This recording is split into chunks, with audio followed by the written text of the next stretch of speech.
Drills Talk, episode 141. In this episode, we're going to discuss the top 4 ways to become a calculated risk taker. This is based on a blog I wrote in the past entitled, Are You a Risk Taker?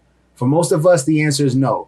Most of us are pretty conservative. Yes, we want the world, we want a great life, but as far as amount of risk or amount of things we're willing to lose to get that, we kind of standoffish. So we don't get as much as we could because what we put on the table is a lot less. Then we have our natural risk takers who've crapped out before, they'll crap out again, but they're going for the gusto and they are, going to risk anything they can risk to get the life that they want.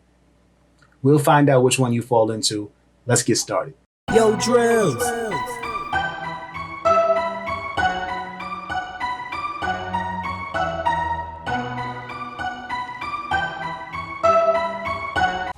Drills Talk, episode 141. In this episode, we're going to discuss the top 4 ways to become a calculated risk taker. But before we get started, please like, subscribe, show your love however you would like to show your love. Here we're entrepreneurship/mindset motivation channel. Every Monday, we have a new blog.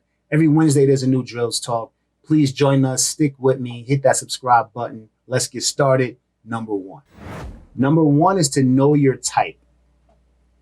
Natural, cautious, forced. One of those are you. So the natural risk taker would be someone who was born and, they're okay with risking things. They understand that they can lose, but they want as much as they can get. Cautious is most of us. We are, aspiring to have a great life, but the go to school, get a job, retire life is kind of something that fits our mold. And then we have the forced risk takers, which I actually fit into, and something that I was trying to get at in the intro. The forced risk takers were conservative. They were cautious and just felt that they weren't getting enough out of life. The cookie cutter doing everything, the way it was supposed to go just wasn't working out for them. And now they're kind of forced risk takers. So those forced risk takers have the ability to become calculated risk takers a lot more than the people who are on the other sides of the spectrum, right? The forced ones are kind of in the middle already. They've lived both lives. They have attributes of both people. So, I'm going to talk about them first. So the forced risk takers, you try to live life the way it was supposed to be. You saw that there was a cap on what you can get in life. And you said, you know what, this is not for me. I need to put a little bit more on the table. I need to take a little bit more risk to get what it is I want in life. Now, I'm not about to risk everything I've ever gained and, just jump out there and roll the dice, because that's the natural risk taker may be common and, calm about doing that. We're not so much, right? The cautious person would never think to lose the job that they have that secures their mortgage payments or rent payments, that secures their, 1 to 2 week to 3 week vacations, 3 week vacation package a year. They don't want to get rid of that, right? But us, we're kind of in the middle to where, I'm going to take a little bit less because I need to start this business. So I'm going to take a little bit less because I'm going to actually go into the realm that I want to go into. I'm going to go into the industry that I've always desired to go into. And I'm going to have to start from maybe lower than where I am, lower than where I worked myself up in an industry that I didn't even really want to be in, right? Maybe I will start a business, but I'm not going to immediately quit my job. I'm going to start that business. I'm going to try to run it on the side until it matches or at least comes close to what my current salary is. That's a calculated risk taker. And that's what I want everybody to become. Kind of take the attributes of a forced risk taker. The people who are overly cautious, you can be cautious. And I'm not going to tell you to all of a sudden become this risk taker, but understand that, if you only have a little bit of meat or a little bit of skin in the game, you're not going to be able to get as much out of it. Like, you're going to get what you get. You have a small risk tolerance, then as far as what you can win, what you can get in life is going to be a lot smaller. And it's also going to take a lot longer. But if you're okay with that, by all means, know what type of risk tolerance you have. The other spectrum, the people who are naturally born risk takers, I want you to scale it back a little bit, because I think that a lot of times we lose more than we have to, because we're not as calculated. We're not as cerebral about the risk that we're taking. We just know that it's a risk, and if it works out, it'll be great. But if it doesn't, oh, well, I got to start all over. We don't always have to hit that reset button, So if you are a naturally born risk taker, understand that you don't have to crap out. You don't have to lose everything in attempts to get better or get a better life that you want. You can take it a little slower.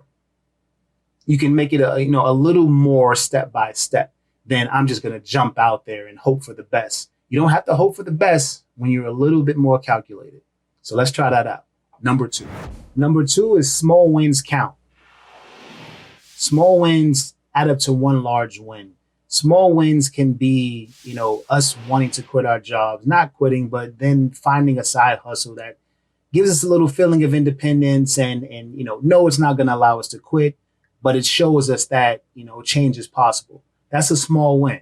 That can work. That we have to understand that is good enough in the start. It's better than nothing.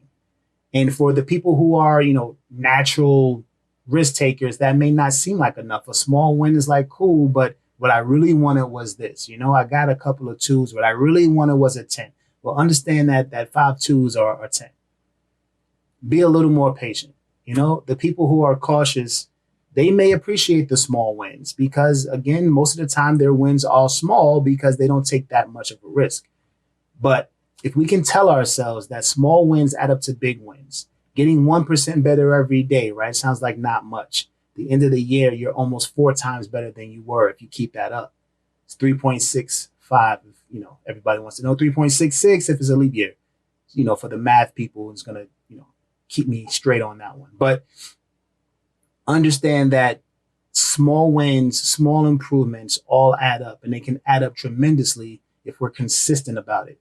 So accept that the small wins count, accept that small wins matter, because you know what? If you keep it up and you're consistent with those, you'll have a plethora of wins and you'll see a vast difference in where you were to where you are now.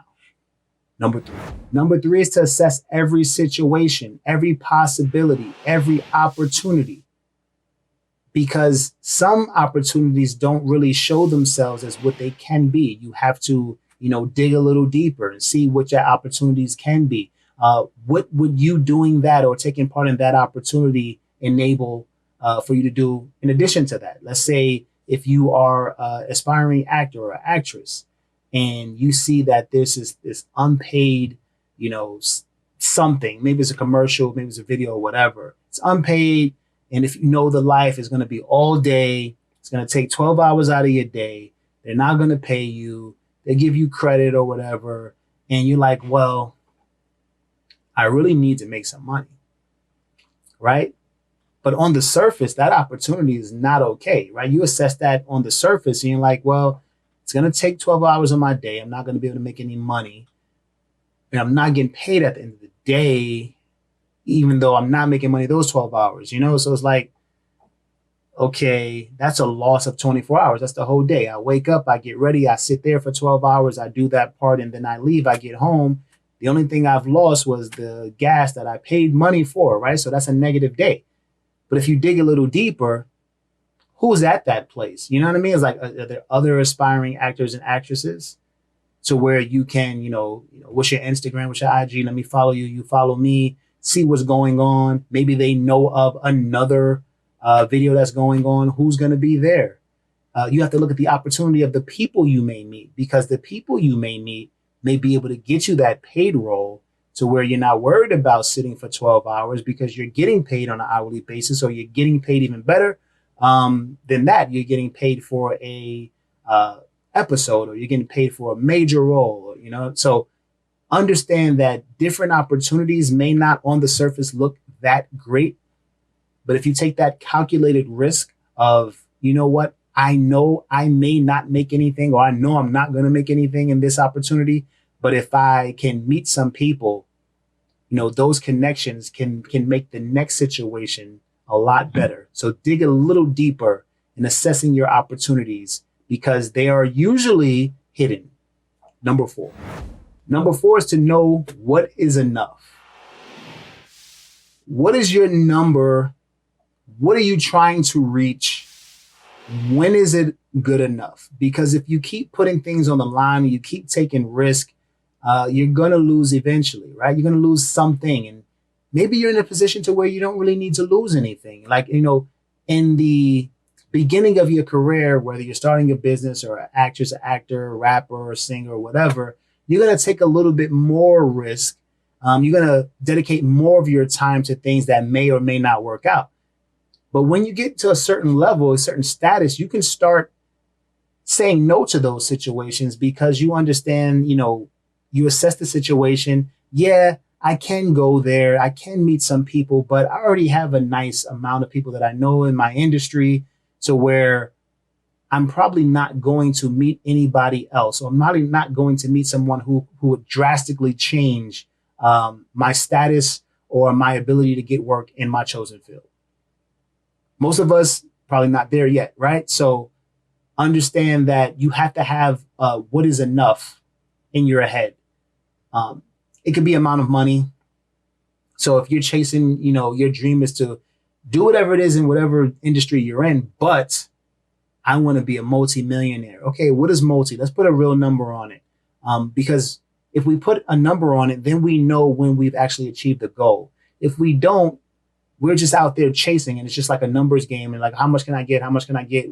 And then you're risking time. You're losing time with family. You're not hanging out with people. Maybe you're not the greatest person to be in a relationship with because you're chasing this arbitrary multi-millionaire number. There's no number set to it. So when do you, calm down?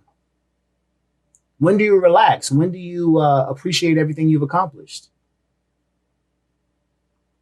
That's how most of us get into this repetitive cycle of, taking a risk at working out, taking a bigger risk at working out, even a larger risk and losing and crapping out. And then now we have to start from a little couple steps backwards than where we were before we started taking those big risks. Why? Was it necessary? Was it necessary to take that much of a risk? It probably was not, especially if it meant losing everything we worked for. Maybe the first two big chances we took were not in our favor and happened to work out for us. And then we threw it all away because we knew that there was a chance to get even more of something. What is enough? It'll help us a lot in becoming a calculated risk taker. Drills Talk, episode 141. These are the top 4 ways to become a calculated risk taker. Thanks for listening. Thanks for watching. It's Drills.com. Check this shit out. It's Drills.